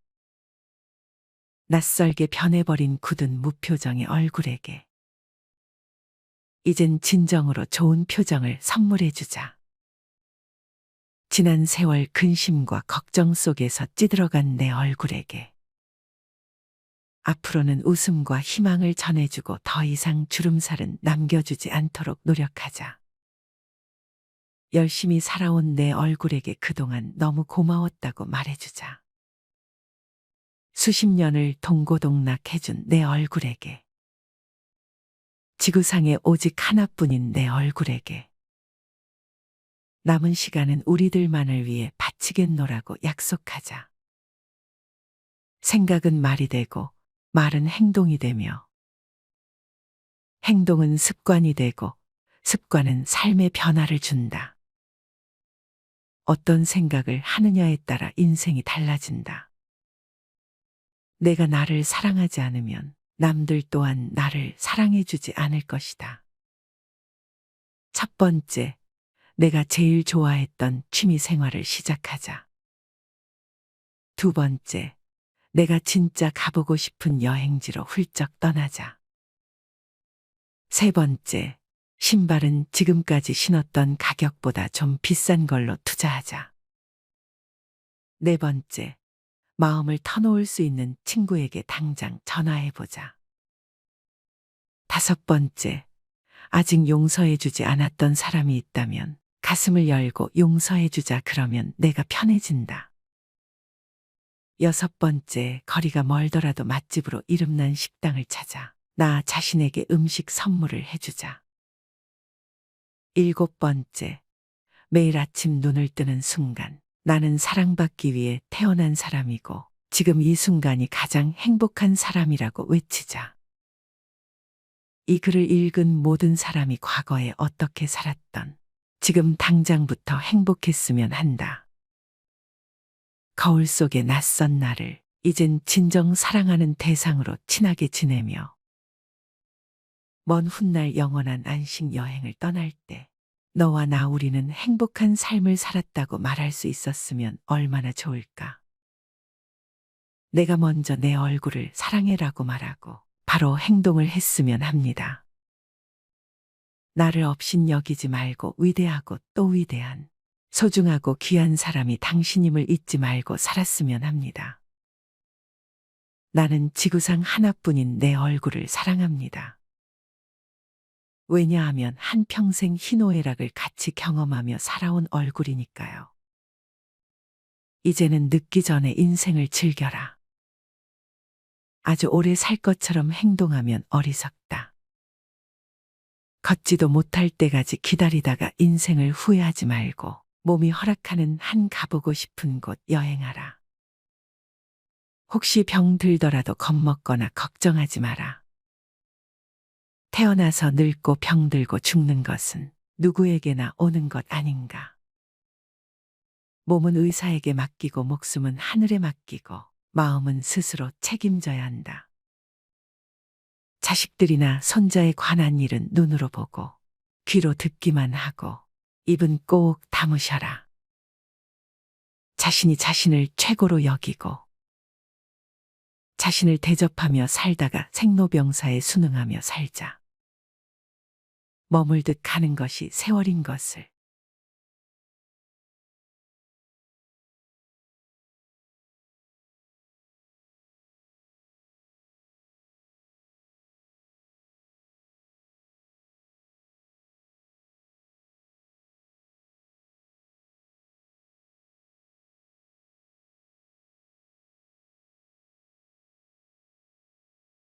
살면서 중요한 말은 여기, 지금이다. 나는 의대 교수였다. 79세의 노인이다. 정신과 전문의로 50년간 15만 명의 환자를 돌보고 학생들을 가르쳐 왔다. 퇴직 후 왼쪽 눈의 시력을 완전히 잃었다. 당뇨병, 고혈압, 통풍, 허리디스크, 관상동맥 협착, 담석 등 7가지 중병과 고달픈 스트레스를 벗삼아 어쩔 수 없이 살아가고 있다. 한쪽 눈으로도 아침이면 해를 볼 수 있고 밤이 되면 별을 볼 수 있다. 잠이 들면 다음날 아침에 햇살을 느낄 수 있고 기쁨과 슬픔과 사랑을 품을 수 있다. 남의 아픔을 아파해 줄 수 있는 가슴을 가지고 있다. 세상을 원망할 시간이 없다. 지팡이 짚고 가끔 집 밖으로 산책을 했다. 한쪽 눈이지만 보이는 것만 보아도 아름다운 것이 많았다. 지금은 다리에 힘이 없어 산책이 어렵지만 계절이 바뀔 때마다 보이는 앞산 숲풀 색깔이 아름답다. 감사하다. 인생이란 바로 여기와 지금이다. 행복을 느낄 시간과 공간과 사람은 바로 지금이다. 지금 여기에서 함께 하는 사람들과 어울려 한 번이라도 웃으며 이야기를 나눌 수 있는 내가 바로 즐거움이다. 살아보니까 그렇다. 내 속에서 행복을 만드는 물질은 엔돌핀이다. 엔돌핀은 과거의 행복한 추억 때문에 생기는 게 아니다. 지금 내가 즐거워야 엔돌핀이 형성된다. 사람이 어떻게 늘 행복하기만 하느냐고 묻는 이들도 있다. 그런 이분법적인 생각에서 벗어나야 한다. 어제 죽은 사람들이 하루라도 더 살기를 원했던 그 소중한 시간에 나는 오늘에 살고 있다. 괴롭고 슬퍼도 한 가닥 희망을 만들어 보자. 살아있음이 즐겁고 만날 수 있음에 감사하자. 지나간 세월은 어렵게 살았더라도 다 행복했던 거라고 나이 든 사람들은 이야기한다. 왜냐하면 사람은 누구나 짜릿하게 행복한 시간이 있었다. 사람은 그 추억으로 사는 것 같다.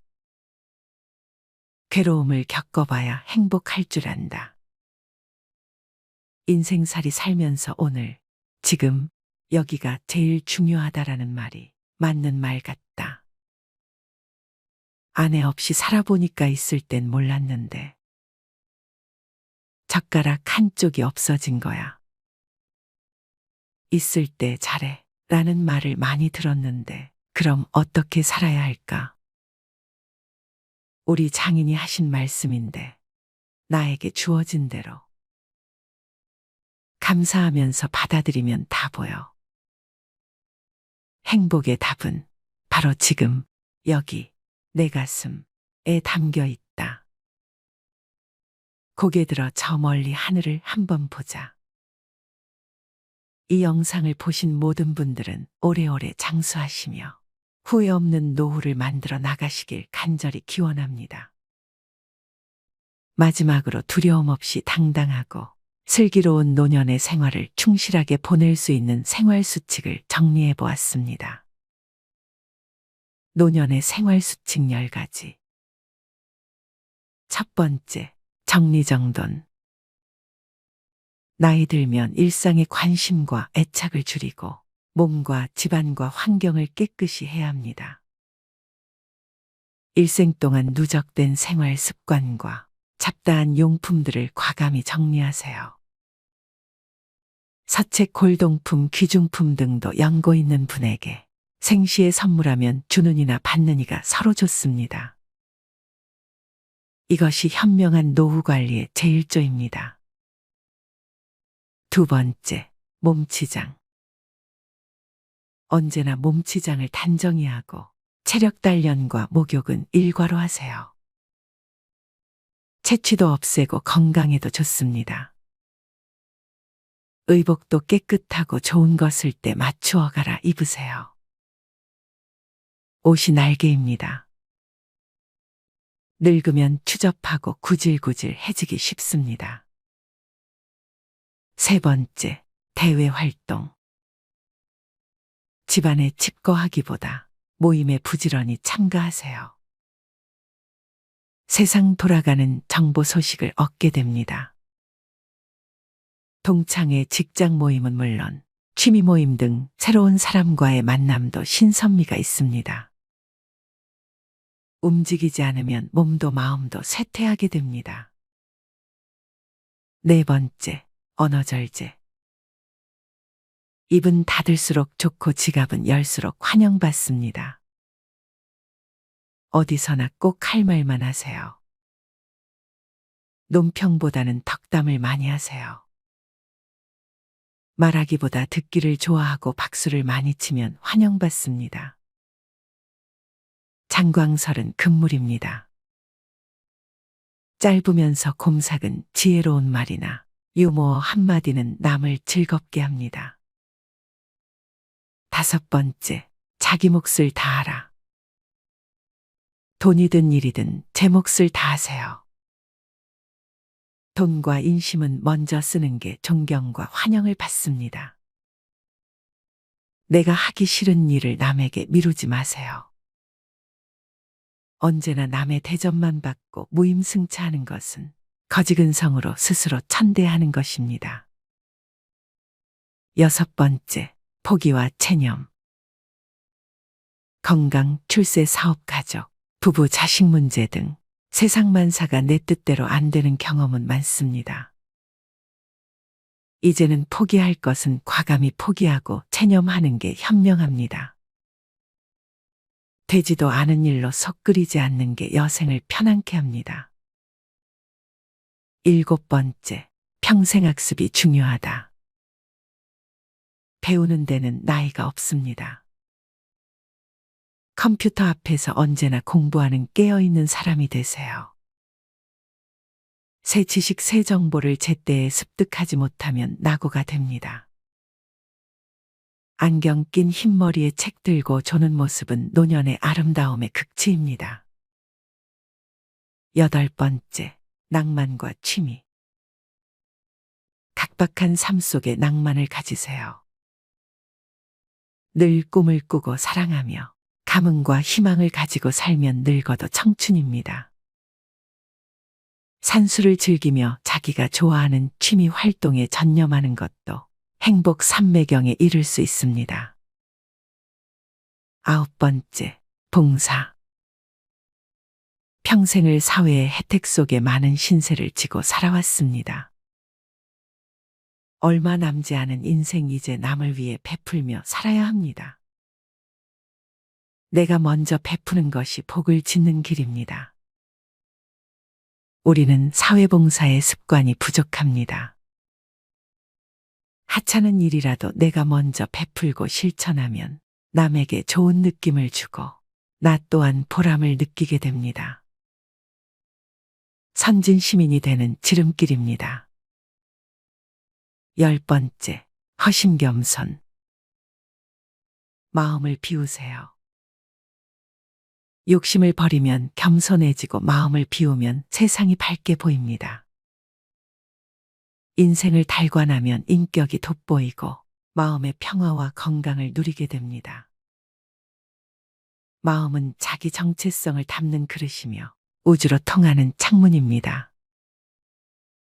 정심수도하고 평상심을 늘 간직하세요. 열심히 일한 만큼 이젠 자식들에게도 친척에게도 이웃에게도 떳떳한 노년의 주인공으로 살아가기 위해서는 먼저 나 자신에게 격려와 용기와 보상의 선물을 준비하세요. 무얼 부끄러워할 것 하나 없고 기죽을 것도 없습니다.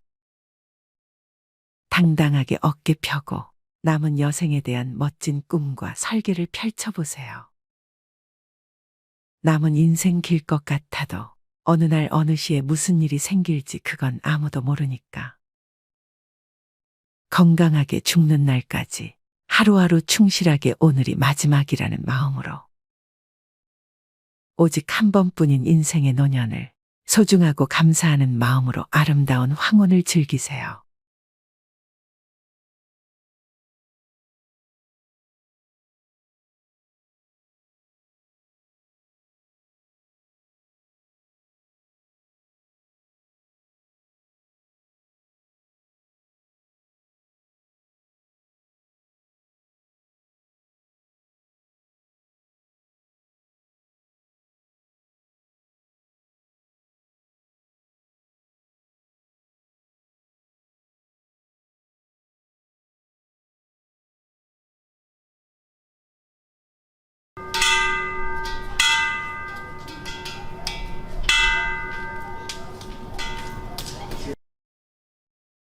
(65세) 은퇴자인 김 선생님은 제게 이렇게 말했습니다. 만약 누군가 내 인생에서 가장 잘한 선택이 뭐냐고 묻는다면 망설이지 않고 대답할 거예요. 그냥 노는 거라고요. 억지로 일하지 않고 억지로 의미를 만들려고 하지 않고 그저 하루를 내 마음 가는 대로 흘려보낸 것. 그게 이렇게 좋은 줄은 살아보니 알겠더군요. 그 한마디는 단순했지만 오랜 직장 생활을 끝내고 인생의 후반부를 살아가는 많은 사람들의 마음을 대변하는 말이었습니다. 우리는 은퇴 후에도 무언가 해야 한다는 압박을 받습니다. 누군가는 이렇게 말하죠. 노후엔 취미를 가져야 합니다. 일을 조금이라도 해야 건강에 좋습니다. 투자나 창업을 해서 새로운 도전을 해보세요. 텔레비전에서도 책에서도 주변 사람들의 입에서도 비슷한 말이 흘러나옵니다. 하지만 정작 은퇴자들 중 많은 분들은 이렇게 고백합니다. 그냥 노는 게 제일 행복했습니다.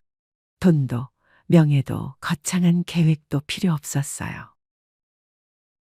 하루하루를 여유롭게 보내는 것이야말로 진짜 인생의 호사였어요. 김 선생님 역시 은퇴를 앞두고는 불안했습니다. 평생 대기업에서 근무하며 아침 일찍 집을 나서고 밤늦게야 들어오는 생활을 반복했죠. 출근과 퇴근, 회의와 보고, 출장과 실적, 그것이 인생의 전부였습니다. 그러다 은퇴가 다가오자 마음속에 알 수 없는 허전함과 두려움이 몰려왔습니다. 이제 뭘 해야 하지? 그냥 집에만 있으면 허무하지 않을까?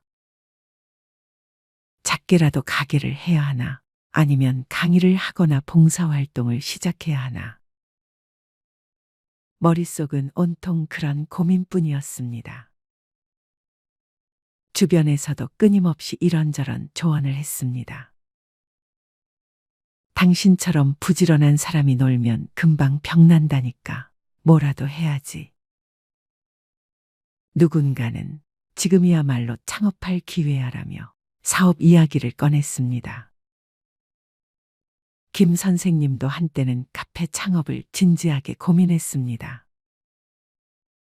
하지만 점포 임대료, 인테리어 비용, 인건비까지 계산기를 두드리면 두드릴수록 머리가 무거워졌습니다.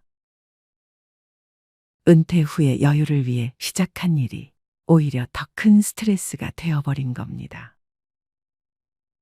밤에 잠까지 설치는 일이 잦아졌습니다.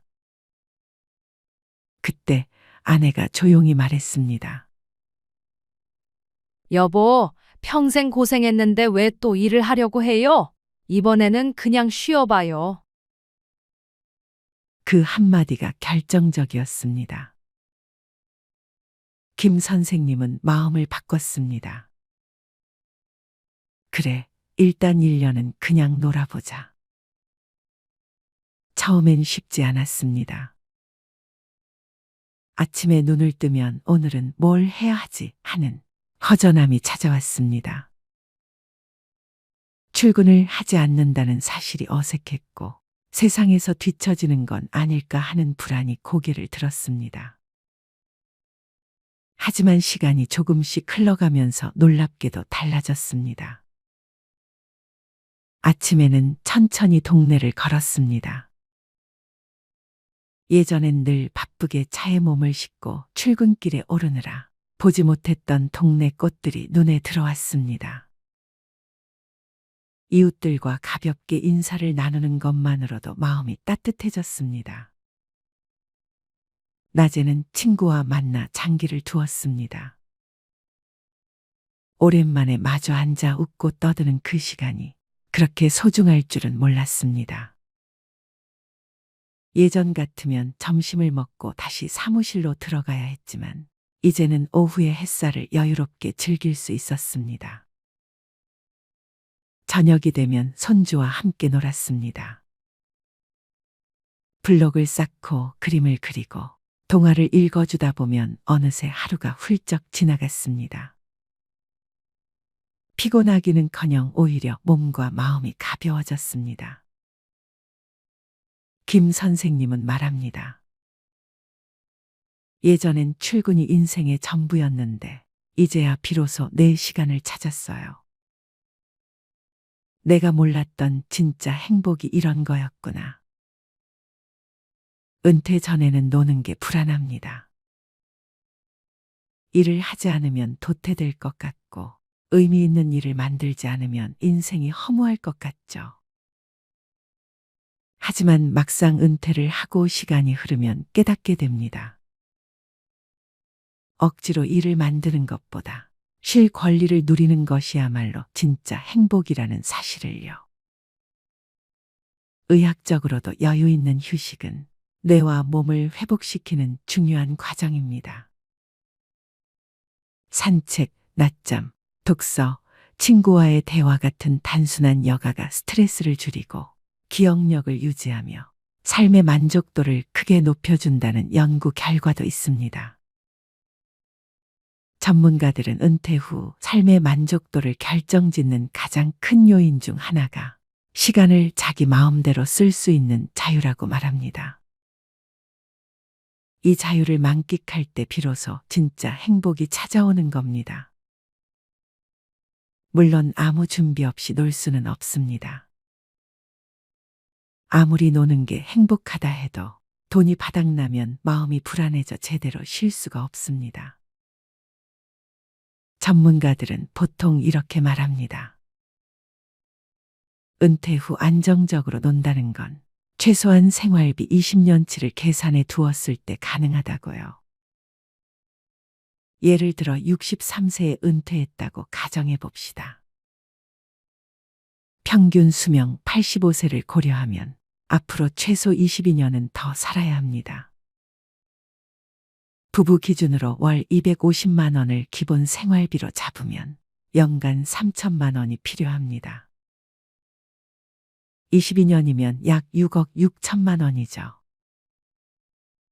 여기에 의료비나 돌발 지출을 합치면 최소 8억 원은 있어야 불안 없이 노는 삶을 유지할 수 있습니다. 하지만 국민연금이나 퇴직연금 같은 정기적인 수입이 있다면 그만큼 준비금은 줄어듭니다. 예컨대 부부가 합쳐서 국민연금으로 월 180만 원을 받는다면 부족한 70만 원만 보완하면 됩니다.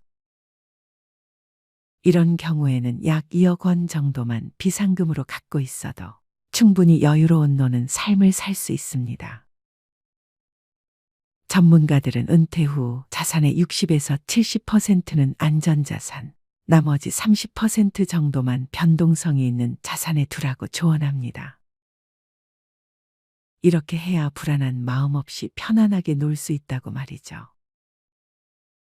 또 두 번째는 놀고 싶어도 건강이 받쳐주지 않으면 소용이 없습니다.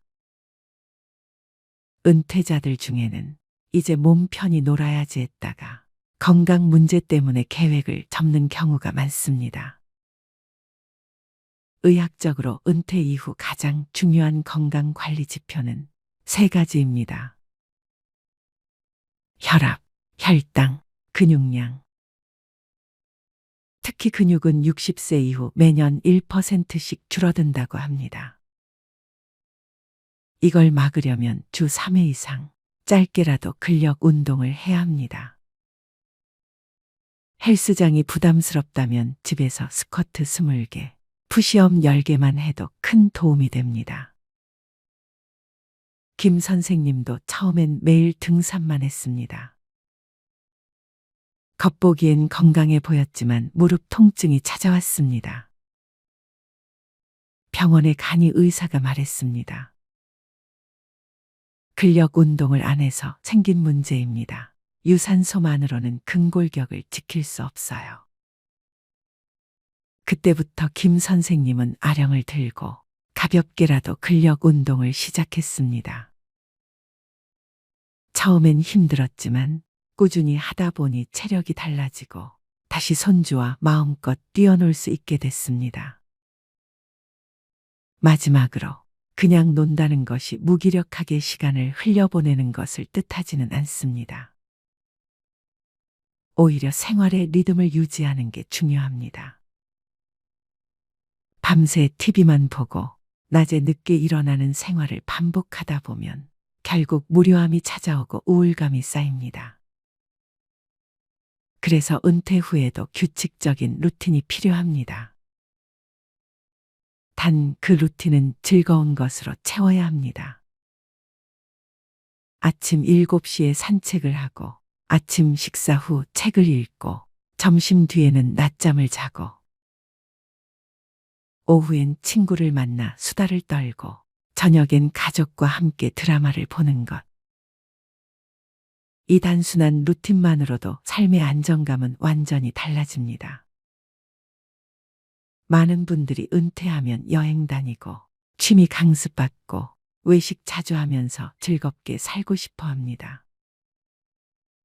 그런데 그렇게 몇 년 보내다 보면 돈이 금방 줄어듭니다. 실제로 통계청 조사에 따르면 은퇴 부부의 평균 소비 지출은 월 260만 원 정도인데 은퇴 초기 3년 동안은 이보다 훨씬 많다고 합니다. 해외여행, 고급 식사, 취미 활동에 돈을 쏟아붓기 때문이죠. 그러다 자산이 줄어들면 불안해지고 오히려 노는 즐거움이 줄어듭니다. 그래서 전문가들이 권하는 건 돈 안 쓰고 즐기는 놀이 목록을 미리 만들어 두라는 겁니다. 예를 들어 아침마다 공원 산책, 동네 도서관에서 책 빌려보기, 무료 강연 참여, 주민센터의 저렴한 탁구장 이용 같은 것들이죠. 이런 활동만으로도 하루가 꽉 차고 돈도 거의 들지 않습니다.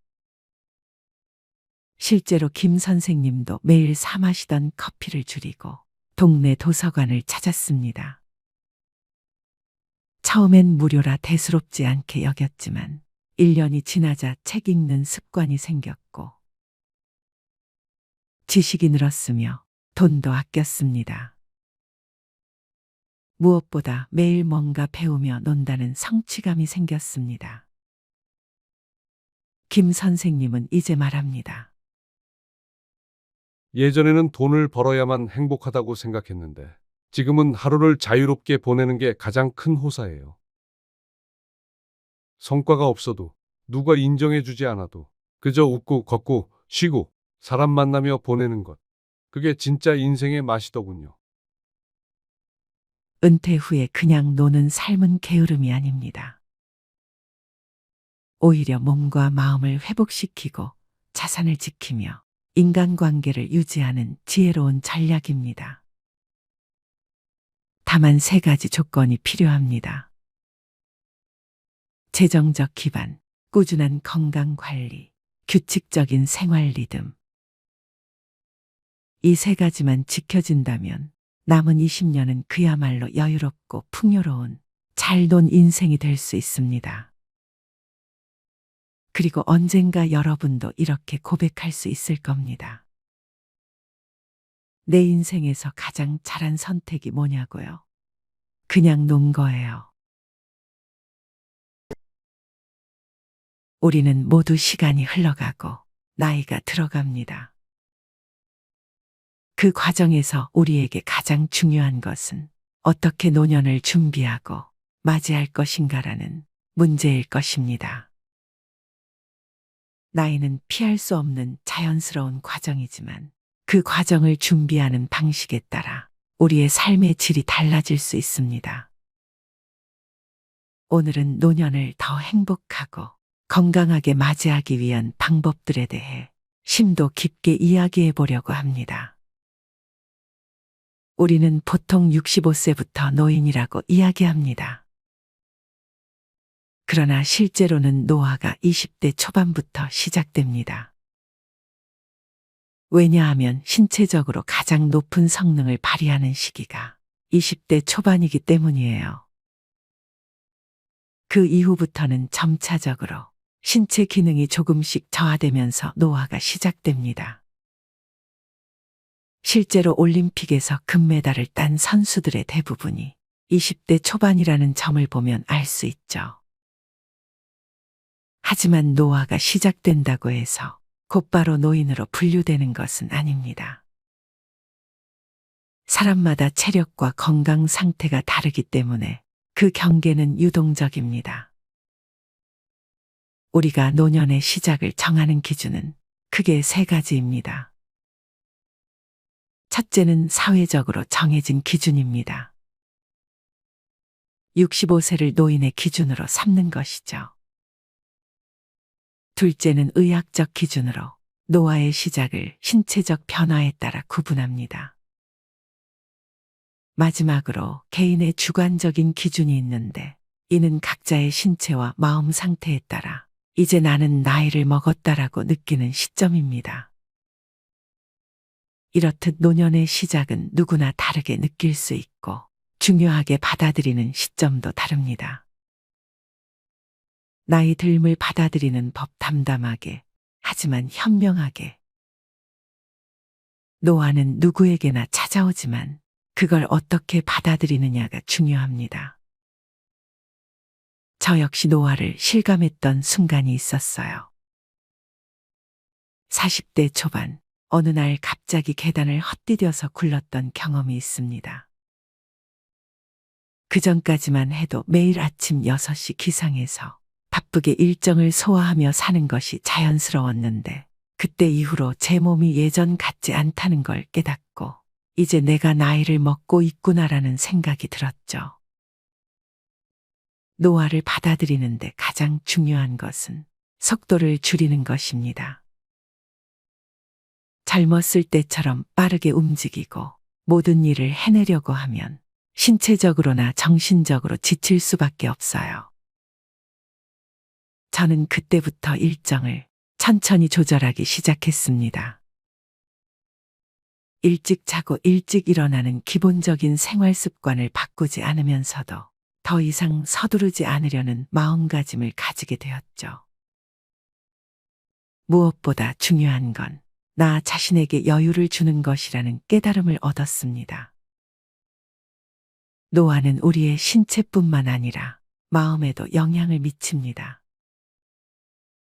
나이가 들수록 젊었을 때와 같은 속도로 살기 어렵다는 사실을 인정하고 변화에 맞춰 생활 방식을 조정하는 것이 필요합니다.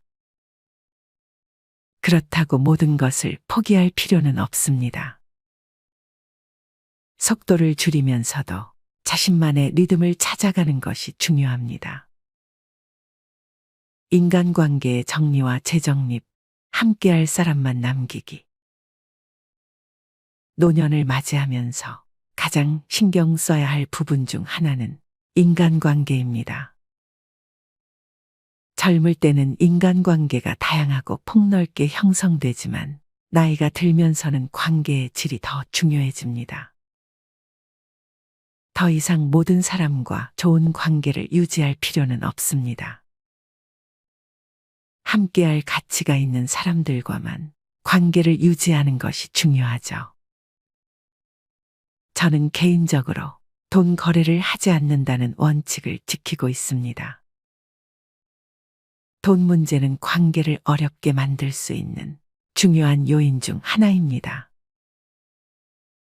돈 거래가 들어가면 감정적으로 불편해질 수 있고 그로 인해 관계가 깨질 수도 있죠. 그래서 저는 금전적인 거래가 없는 관계, 순수하게 마음을 나누는 관계를 중요하게 여깁니다. 또 관계를 유지하기 위해서는 서로에 대한 존중이 필수적입니다. 나이가 들면서 사람을 선택하고 신뢰할 수 있는 사람들과만 관계를 이어나가는 것이 정신적으로도 큰 도움이 됩니다. 나이가 들어도 건강하게 사는 법. 노년을 준비하는 데 있어서 건강은 모든 것의 기본입니다.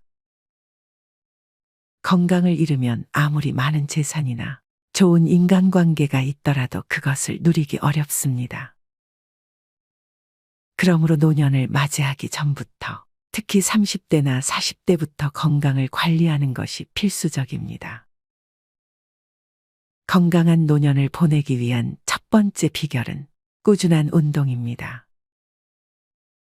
매일 30분에서 1시간 정도의 가벼운 운동은 신체와 정신을 모두 건강하게 유지하는 데 큰 도움을 줍니다. 운동은 반드시 격렬한 것이 아니어도 좋습니다. 산책, 스트레칭, 요가, 심지어 집에서 할 수 있는 간단한 근력 운동도 충분히 효과가 있습니다. 중요한 건 꾸준함입니다. 운동을 매일 일정한 시간에 하는 습관을 들이면 나이가 들어서도 신체 기능을 오래 유지할 수 있습니다. 두 번째로 중요한 것은 식습관입니다.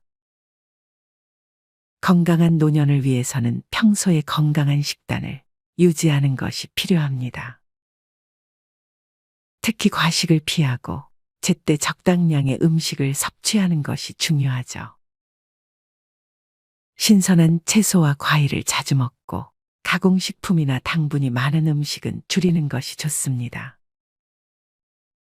음주와 흡연을 절제하는 것도 중요합니다. 담배는 40세 이전에 끊는 것이 좋습니다. 그리고 술은 일주일에 2번 이하로 마시고 과음하지 않는 것이 건강을 지키는 비결입니다. 행복의 조건, 건강과 인간관계. 행복한 노년을 위해서는 건강뿐만 아니라 정신적, 감정적으로도 준비가 필요합니다. 하버드 대학의 연구에 따르면 행복한 사람들의 삶을 분석했을 때 7가지 공통된 조건이 있었는데요. 그중 4가지는 건강과 관련이 있고 나머지 3가지는 인간관계와 관련이 있었습니다.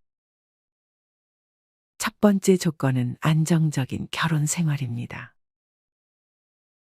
배우자와의 관계가 원만하고 서로를 존중하며 살아가는 사람들은 훨씬 더 행복한 삶을 살았다고 해요. 부부 관계가 불행하다면 그 문제를 해결하는 것이 우선입니다. 때로는 새로운 관계를 찾는 것이 더 나은 선택일 수도 있습니다. 행복한 관계를 유지하는 것이 행복한 노년의 시작입니다. 두 번째는 평생 배움을 지속하는 것입니다. 나이가 들어도 계속해서 배우고 새로운 지식을 받아들이는 사람들은 더 긍정적이고 활기찬 삶을 살아갑니다. 새로운 기술을 배우거나 책을 읽고 다양한 활동에 참여하는 것이 행복을 유지하는 데 큰 도움이 됩니다. 디지털 시대에는 특히 스마트폰, SNS, 카카오톡 같은 기술을 배우는 것이 중요합니다. 손주들과 소통하고 세상과 연결되기 위해서는 이러한 기술을 익히는 것이 필수적이죠. 세 번째는 긍정적인 사고방식입니다. 인생에서 어려운 일을 겪을 때마다 이를 긍정적으로 극복하는 능력이 있는 사람들이 더 행복하게 살아갑니다. 종교나 명상 아니면 주변의 좋은 사람들과의 대화를 통해 자신을 긍정적으로 바라보고 삶의 어려움을 극복해 나가는 것이 중요합니다. 건강한 삶을 위한 4가지 습관. 4가지 건강 습관을 기억하세요. 첫째, 하루에 1시간 이상 운동을 꾸준히 하세요. 둘째, 담배는 40세 이전에 끊는 것이 중요합니다. 셋째, 술은 일주일에 2번 이하로 마시고 적정량을 유지하세요. 넷째, 정상 체중을 유지하세요. 건강한 식습관과 꾸준한 운동은 우리 몸의 면역력을 높여주고 나이가 들어도 활기찬 생활을 할 수 있게 해줍니다. 돈 그리고 삶의 여유. 노년을 맞이하면서 필요한 재정적 여유를 갖추는 것이 중요합니다. 그렇다고 해서 수십억 원의 재산을 모아야 한다는 의미는 아닙니다. 부자라는 개념은 단순히 돈의 액수로만 결정되지 않아요. 많은 사람들이 말하는 진정한 부자의 기준은 내가 원하는 것을 먹고 싶을 때 먹을 수 있고 하고 싶은 일을 할 수 있을 정도의 여유입니다. 이 정도의 경제적 자유를 누리기 위해서는 지나친 소비를 줄이고 자산을 관리하는 능력을 기르는 것이 중요하죠. 특히 노년에 접어들면 자식들에게 의지하지 않고도 스스로 경제적으로 자립할 수 있는 재정 상태를 유지하는 것이 중요합니다. 자식들이 부모를 부양할 수 없는 시대가 왔고 부모도 자식에게 경제적인 부담을 주기보다 서로 자립하며 건강한 관계를 유지하는 것이 좋습니다. 노후 준비를 위해 일정한 금액을 저축하거나 적절한 투자 계획을 세우는 것이 필요합니다. 하지만 돈이 우리의 행복을 모두 결정짓는 것은 아닙니다. 돈이 행복을 도와주는 중요한 요소이긴 하지만 돈만 있으면 행복할 거라는 기대는 버리는 것이 좋습니다. 중요한 것은 경제적 여유와 더불어 마음의 여유, 그리고 삶의 가치관을 제대로 설정하는 것이죠. 노년의 인간관계, 더 작고 깊게. 노년을 맞이하며 인간관계는 필연적으로 변하게 됩니다.